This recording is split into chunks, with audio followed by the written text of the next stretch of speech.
Assalamualaikum warahmatullahi wabarakatuh. Alhamdulillahirabbil alamin. Wa bihi nasta'inu ala umuri dunya waddin.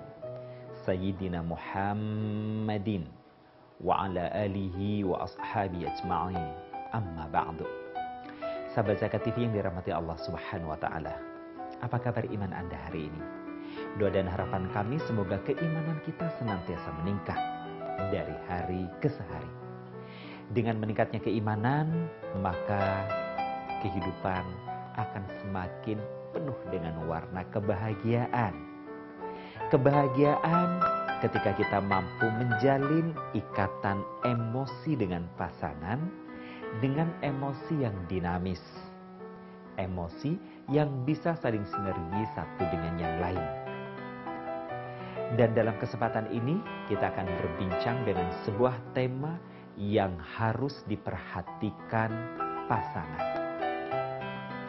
Hidup berpasangan dalam keluarga tentu yang kita inginkan adalah pasangan yang senantiasa asmara, amanah, sakinah, mawadah, warahmah, saling percaya dan bisa dipercaya, menimbulkan ketenangan, menguatkan ikatan kasih, dan mengukuhkan kekuatan-kekuatan sayang. Itulah asmara. Sesuai dengan program kita kali ini adalah program asmara. Sampai kapan rumah tangga kita akan asmara? Selepas ijab qabul sajakah? Ataukah semenjak terucapnya ijab qabul sampai jasad terpisah dari nyawa dan kelak akan bertemu kembali di hadapan Allah Subhanahu wa taala dalam keadaan asmara yang kekal abadi untuk selama-lamanya. Pastinya setiap kita akan milih yang kedua, asmara untuk selama-lamanya. Oleh karena itu perlu dijalin ikatan emosional, perlu dibangun komunikasi yang baik dalam bentuk perhatian-perhatian yang paripurna. Perhatian-perhatian yang ditujukan hanya kepada pasangan dengan tetap memperhatikan kaidah-kaidah atau rambu-rambu apa yang harus dihindarkan. Jangan sampai ketika seseorang begitu membuncah cintanya kepada pasangannya, ingin bercerita tentang banyak hal, tapi kemudian di balik ceritanya ada ghibah yang terselip. Begitu ingin menceritakan tentang baiknya sang pasangan, kemudian tanpa sadar menceritakan tentang sosok orang lain. Ini yang harus diwaspadai. Dan kita ingin yang namanya samara adalah betul-betul melahirkan suasana kehidupan rumah tangga yang memang rumah tangga menjadi tempat kita kembali. Rumah tangga yang membuat kita rindu tatkala kita jauh. Rumah tangga yang membuat kita betah ketika kita ada di dalamnya. Rumah tangga yang bisa membuat spiritualitas kita meningkat seiring dengan perjalanan dan waktu. Bahkan rumah tangga yang bisa meningkatkan prestasi-prestasi kehidupan. Oleh karena itu ada beberapa hal yang harus diperhatikan. Betul-betul diperhatikan, mendapat perhatian dan dilaksanakan dalam arti jika rambu-rambu ini adalah sesuatu yang harus dihindari, maka hendaknya dihindari dengan sebaik-baiknya. Yang ingin saya sampaikan adalah yang perlu diperhatikan oleh seorang wanita atau seorang istri sebagai pasangan dari seorang suami. Yang pertama, seorang istri bahwa ketika ia sudah mengikatkan dirinya sebagai istri dari seorang suami, sesungguhnya perwalian orang tuanya telah beralih kepada suaminya. Maka suaminya lah satu-satunya sosok yang wajib ditaati dalam kehidupan di dunia ini. Betapapun terkadang apa yang disampaikan oleh suami Bahkan aturan-aturan yang diberikan oleh suami adalah aturan-aturan yang membuat hawa nafsunya ingin memberontak dan ingin melakukan perlawanan terhadapnya. Tetapi sepanjang suami yang menyampaikan ini masih dalam koridor kebaikan menurut kacamata agama, maka wajiblah bagi seorang istri untuk tetap mentaatinya. Misalnya saja seorang suami membuat peraturan kepada sang istri bahwa istrinya tidak boleh pergi dalam radius yang jauh tanpa seizin suami. Maka hendaknya seorang istri mentaatinya dengan sebaik-baiknya. Betapapun gejolak emosinya memberontak ingin menentangnya, hendaknya ia berdoa kepada Allah Subhanahu wa Ta'ala. Ya Allah, ya Rob, berikanlah hamba kekuatan untuk bisa mentaati peraturan sang suami ini dengan sebaik-baiknya. Suami melarang saya pergi tanpa seizinnya pada satu jarak tertentu. Padahal orang tua saya jaraknya sangat jauh dari sini. Dan di sana sedang membutuhkan bantuan saya untuk hadir secara fisik. Jika seorang istri taat, maka mudah-mudahan itu akan menjadi keberkahan baginya. Sebagaimana dikisahkan pada masa Rasulullah Sallallahu Alaihi Wasallam, ada seorang wanita yang sedang ditinggal pergi suaminya berjihad di medan perang. Sebelum suaminya bepergian untuk berjihad atau berdagang di jalan Allah Subhanahu wa Ta'ala itu, suaminya berpesan bahwa apapun yang terjadi kamu harus tetap berada di rumah. Setelah suaminya berangkat, beberapa waktu kemudian datang seseorang memberikan kabar bahwa ibunda sang istri dalam keadaan sakit keras dan meminta sang istri sebagai anaknya pergi menjenguknya. Istri yang baik ini mengatakan, maaf, saya sudah berjanji kepada suami bahwa saya tidak akan meninggalkan rumah apapun yang terjadi. Maka pulanglah sang pemberi berita. Beberapa waktu kemudian datang kembali, memberikan informasi bahwa sang ibunda kini betul-betul dalam keadaan sakaratul maut dan meminta istri ini sebagai anak dari sang bunda untuk segera datang menjenguknya. Ternyata istri ini tetap bertahan dengan mengatakan, saya sudah berjanji kepada suami saya bahwa apapun yang terjadi, saya tidak akan meninggalkan rumah. Pulanglah sang pemberi berita. Sampai kemudian sang pembawa berita datang kembali membawa berita. Apakah isi beritanya? Akan saya lanjutkan selepas yang berikut.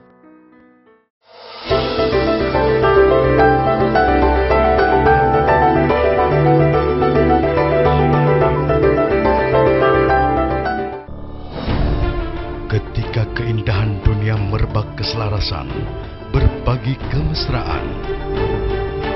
Ketika sejuta tangan merangkai kebahagiaan dalam kehidupan yang harmoni. Ketika zakat Anda wujudkan indahnya dunia.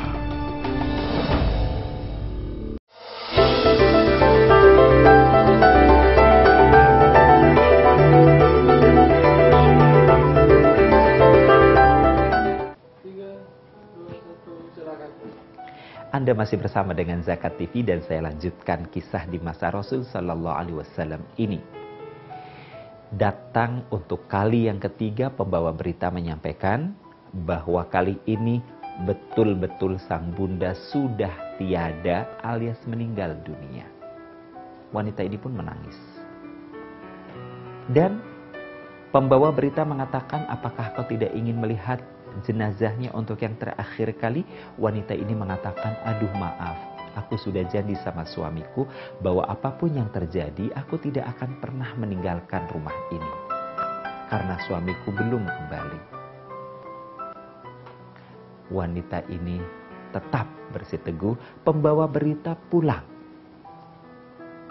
Dan kelak di kemudian hari, berita ini sampailah ke telinga Rasulullah Sallallahu Alaihi Wasallam. Apa kata Nabi? Nabi menyebutkan bahwa ibunda dari perempuan ini sekarang tempatnya di sorga. Pada saat mendengar kalimat ini semua yang hadir tercengang. Seakan-akan tidak masuk akal seorang anak, orang tuanya sakit keras, apalagi ibunya yang notabene-nya Rasulullah SAW sangat mewajibkan, sangat menekankan agar anak berbakti kepada ibu, tetapi ibunya yang sakit keras sampai meninggal dunia tidak ditengok sama sekali, tapi kok sang ibu malah masuk surga. Nabi menyebutkan hal ini disebabkan sang ibu telah berhasil mendidik anak gadisnya menjadi wanita solehah, sehingga ketika dia menjadi istri, dia taat kepada suaminya. Buah pendidikan sang ibu inilah dibuktikan oleh sang anak, oleh sang istri ini. Maka ibu itu masuk ke dalam surga. Bukan hanya sang ibu masuk surga, kehidupan rumah tangganya pun kemudian semakin mesra. Sang suami semakin cinta kepadanya karena sang suami tahu kini bahwa sang istri adalah sosok seorang wanita yang betul-betul wajib mendapatkan perlindungan sepenuh jiwa dan raganya. Nah, bagaimana jika seorang istri ternyata melanggar? Apalagi di era modern seperti sekarang ini, sudah ada alat komunikasi. Meskipun sudah dibilang tanpa seizin suami dilarang pergi karena ada alat komunikasi, sang istri ini kemudian bisa jadi merengek, merayu, mendesak. Mendesak bukan sekedar mendesak, bahkan bisa memberikan argumen-argumen yang akhirnya membuat sang suami meskipun dengan berat hati memberikan izin kepada sang istri untuk pergi yang jauh dari rumahnya dalam keadaan seorang diri yang jelas-jelas sang suami sudah melarangnya di awal. Kisah ini terjadi di abad kehidupan kita sekarang ini, di tahun 2000-an ini. Seorang istri wanita karir yang karirnya cukup bagus di kantornya. Demikian juga sang suami. Suatu hari suaminya dikirim bertugas ke Eropa. Sudah 1 tahun dan mereka sudah bertahun-tahun berumah tangga, belum juga dikaruniai anak. Suatu hari sang istri mengatakan, "Mas, karena Mas gak libur, izinkan saya yang datang. Biarlah anggap saja kedatangan saya adalah berlibur Mas, supaya saya bisa menghibur Mas." Tapi kata sang suami, "Tidak istriku, kau tetaplah di tanah air. Karena aku di sini toh sedang menjalankan tugas. Dan alhamdulillah komunikasi kita juga kan selama ini lancar. Dan aku juga kan baik-baik saja." Tapi sang istri mendesak dan mendesak. Bahkan sang istri mengatakan, "Mas, aku ada kenalan teman di media sosial. Dia juga ternyata punya side business handicraft yang sama dengan hobi aku berbisnis. Aku rencana Mas, hitung-hitung akan menjalin hubungan bisnis dengan dia." Terus dirayu, akhirnya sang suami pun luluh. Berangkatlah sang istri. Begitu berangkat tidak langsung menuju bertemu dengan suami. Karena dengan hitung-hitungan, kalkulasi yang matang, ketemu saja dulu dengan pria ini, urusan bisnis selesai. Kemudian bertemu dengan suami untuk menghibur sang suami. Ibarat pepatah mengatakan, untung tak dapat diraih, malang tak dapat ditolak. Pertemuan sang wanita dengan pria asing yang baru dikenalnya melalui media sosial itu ternyata adalah awal dari bala bencana dalam kehidupan rumah tangganya. Kenapa? Karena begitu sang wanita tadi bertemu, meskipun disambut dengan sangat santun, diajak makan dengan makanan yang halal, tapi kemudian wanita ini diajak untuk melihat view yang bagus, pemandangan yang indah kota Paris dari lantai atas tertentu di hotel itu. Begitu mereka sedang berada di balkon, sang wanita ditawarkan untuk meminum wine dengan alasan suhu yang begitu dingin dan tidak mungkin si pria melepaskan jaketnya atau memeluknya karena dia bukan muhrimnya. Dengan sedikit canggung, wanita ini pun kemudian meminum wine tadi. Tanpa disadarinya, kepalanya menjadi pening dan tubuhnya hampir roboh. Pada saat itu, menurut pengakuannya dia masih setengah sadar. Badannya akan terjatuh kemudian ditangkap oleh sang pria. Dibopong dan diletakkan di tempat tidur. Setelah itu, menurut pengakuannya, wanita ini tidak sadar sama sekali. Kecuali begitu dia terbangun, dia mendapatkan seluruh pakaiannya tanggal dari badannya. Sebercak sperma ada di celana dalamnya. Dia mendapatkan pria yang teman barunya itu tidak ada di sekelilingnya. Mencoba menghubungi kontaknya sudah tidak ada. Kemudian akun media sosialnya pun sudah lenyap seketika. Panik wanita ini luar biasa. Apa yang terjadi? Dampak dari hubungan ini, ternyata wanita ini hamil, melahirkan anak dari pria yang bukan suaminya. Maka hancurlah kehidupan rumah tangga mereka. Yang kedua, yang harus diperhatikan oleh saya, oleh Anda, wahai para suami, wahai kaum pria. Anda harus memberikan perhatian yang baik kepada istri Anda, dan yang harus Anda perhatikan adalah jangan bebankan semua pekerjaan-pekerjaan, khususnya pekerjaan rumah, hanya kepada istri Anda saja. Mengingat pekerjaan-pekerjaan rumah adalah pekerjaan-pekerjaan yang terus bersambung dan berkesinambungan sepanjang kehidupan. Yang jika dikerjakan meskipun sudah dicicil secara bertahap, dari pagi sampai pagi lagi, tetap tidak akan selesai. Maka bagaimanakah seharusnya? Akan saya lanjutkan selepas pesan-pesan yang berikut.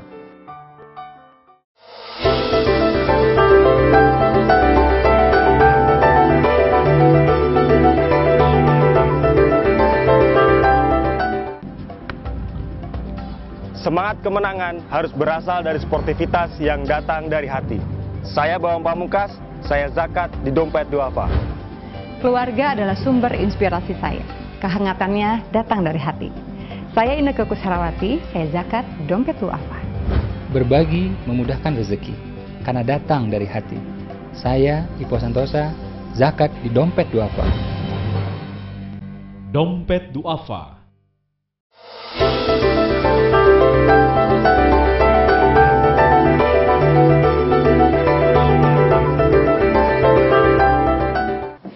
Pekerjaan rumah itu pekerjaan yang selalu ada dan bisa dikatakan selalu ada yang baru. Rapi, nyapu, dan ngepel, masih ada gelas yang tertinggal. Sudah gelas dipindahkan, ternyata ada gayung yang tertukar, dan seterusnya. Jelas pekerjaan rumah adalah pekerjaan yang sangat menyita waktu dan perhatian. Apalagi jika Anda suami termasuk orang yang banyak memiliki relasi yang berkunjung ke rumah. Bisa dibayangkan setiap tamu yang berdatangan akan banyak bekas-bekas, entah itu bekas makanan, bekas minuman, bekas mereka berkumpul, sampah-sampah yang berserakan. Hendaknya Anda suami bisa membantu istri dalam mengatasi pekerjaan-pekerjaan rumah. Tidak harus dalam porsi yang besar memang, tapi cukup paling tidak sang istri merasa mendapat perhatian. Jika istri dibiarkan terus dengan beban kehidupan rumah tangganya seorang diri, tanpa mendapat perhatian dari sang suami untuk meringankan, walaupun dengan sebagian kecilnya saja, maka yang akan terjadi adalah istri Anda menjadi sangat emosional. Bisa jadi wanita yang awalnya pendiam, kali ini menjadi wanita yang cerewet. Bisa jadi wanita ini awalnya adalah wanita yang penyabar, kali ini menjadi wanita yang sangat temperamental. Bisa jadi awalnya wanita ini adalah wanita yang pandai menghibur, tapi kali ini justru dialah yang paling butuh hiburan. Maka yang terjadi, wanita ini pemarah, wanita ini cerewet, wanita ini menjadi sakit-sakitan. Jika dia sudah menjadi sakit-sakitan, apalagi semua berkumpul jadi satu, tumplek-blek pada diri seorang istri. Maka akan jadilah istri Anda seperti kantong sampah penyakit, kantong sampah keluh kesah. Yang akan Anda dapatkan bukan sosok penghibur hati yang disebut dengan qurrata a'yun atau yang disebut dengan mawaddah warahmah, tapi yang akan Anda dapatkan adalah keluh kesah. Jika ini terjadi, maka Anda sendiri yang pasti akan susah. Bukan istri yang mijitin Anda, tapi Andalah yang harus selalu mijitin istri Anda. Lain ceritanya jika memang Anda sudah senantiasa membantunya dan istri sakit, butuh pijitan Anda akan melakukannya dengan senang dan gembira. Tapi jika istri sakit akibat dibiarkan, memikul kehidupan, pekerjaan rumah tangganya seorang diri selama ini, dan kali ini Anda harus memijitin dia, maka bisa dipastikan, kalaupun Anda memijiti istri Anda dalam keadaan sakit, Anda akan melakukannya dengan sangat perasaan yang berat luar biasa. Oleh karenanya, berbicara tentang meringankan pekerjaan istri sebagai bagian dari perhatian yang positif, Rasulullah Sallallahu Alaihi Wasallam memberikan teladan yang baik kepada kita. Sejarah mencatat dalam kisah diceritakan itu, Rasulullah biasa menjahit bajunya sendiri yang koyak atau biasa mengesol sepatunya yang jebol. Ini membuktikan bahwa baginda Rasulullah Sallallahu Alaihi Wasallam memperhatikan betul bagaimana menjaga perasaan emosional seorang istri. Istri butuh perhatian bukan sekedar belayan dan elusan kasih sayang, tetapi suami harus memperhatikan hal-hal yang bisa menjadi pemicu hilangnya perasaan kasih sayang dari seorang istri. Berikutnya, bagi Anda para suami, hendaknya Anda pun senantiasa dalam keadaan siaga untuk tetap memberikan romantisme kepada istri Anda, khususnya dalam persoalan nafkah batin. Jika nafkah batin tidak Anda berikan kepada istri Anda dengan sebaik-baiknya, maka jangan salahkan istri Anda jika ia telah berubah penampilannya. Istri Anda mungkin tidak akan lagi mau mengurus dirinya sebagaimana mestinya. Jangan mengurus dirinya untuk melayani Anda. Mengurus dirinya untuk sekedar kebaikan dirinya saja, bisa jadi ia tidak mau. Kenapa? Karena dia akan mengatakan percuma. Saya berdandan rapi sementara suami tidak pernah mencolek saya. Di masa Rasulullah Sallallahu Alaihi Wasallam ada seorang sahabiah diceritakan. Pada masa gadisnya, dia begitu rapih dalam berdandan. Ibarat kata, pakaiannya begitu bersih, aromanya begitu wangi, air mukanya begitu berseri-seri. Setiap masuk ke majelis, selalu menjadi perhatian wanita-wanita lainnya. Dan wanita-wanita lain itu cenderung kagum dan merasa iri. Tapi setelah sekian tahun berumah tangga, terjadi perubahan penampilan yang drastis pada diri wanita ini. Wanita ini berdandan dengan pakaian yang kumel, dengan muka yang lusuh. Jika dulu majelis wanita yang lain memberikan perhatian dengan kekaguman dan perasaan iri, kali ini mereka memperhatikan dengan perasaan bingung dan penuh keprihatinan. Tatkala salah seorang di antara anggota majelis itu mendekatinya dan mencoba bertanya perlahan dari hati ke hati, kenapa sekarang penampilan Anda berubah, wahai nona, wahai nyonya? Kenapa Anda tidak seperti dulu? Dulu segar, begitu menggairahkan, enak dipandang, sekarang begitu layu. Dengan lesu wanita ini menjawab, buat apa aku berdandan? Buat apa aku berpenampilan seperti dulu? Sebab suamiku saja tidak pernah peduli kepadaku. Berita ini sampai kepada Rasulullah Sallallahu Alaihi Wasallam dan ternyata selidik punya selidik, sang suami tidak lagi memberikan kecukupan nafkah batin bagi sang istri, sehingga menyebabkan sang istri menjadi wanita yang tidak bisa menghargai keberadaan sang suami. Yang berikutnya, kembali lagi kepada Anda para istri. Bagi Anda, baik istri dan tentu saja sekaligus sang suami, yang harus Anda perhatikan adalah jangan pernah mengungkap aib, keburukan, kekurangan pasangan Anda di hadapan orang tua dan saudara Anda. Sebab sekali Anda mengungkap aib, keburukan, kekurangan pasangan Anda di hadapan saudara Anda, di hadapan keluarga Anda, maka saudara Anda, keluarga Anda bisa dipastikan akan langsung memiliki persepsi yang negatif tentang pasangan Anda. Dan jika sekali saja Anda membuka mulut tentang hal ini, maka itu sama saja Anda sedang mengubur hidup-hidup eksistensi pasangan Anda di hadapan orang tua dan keluarga besar Anda.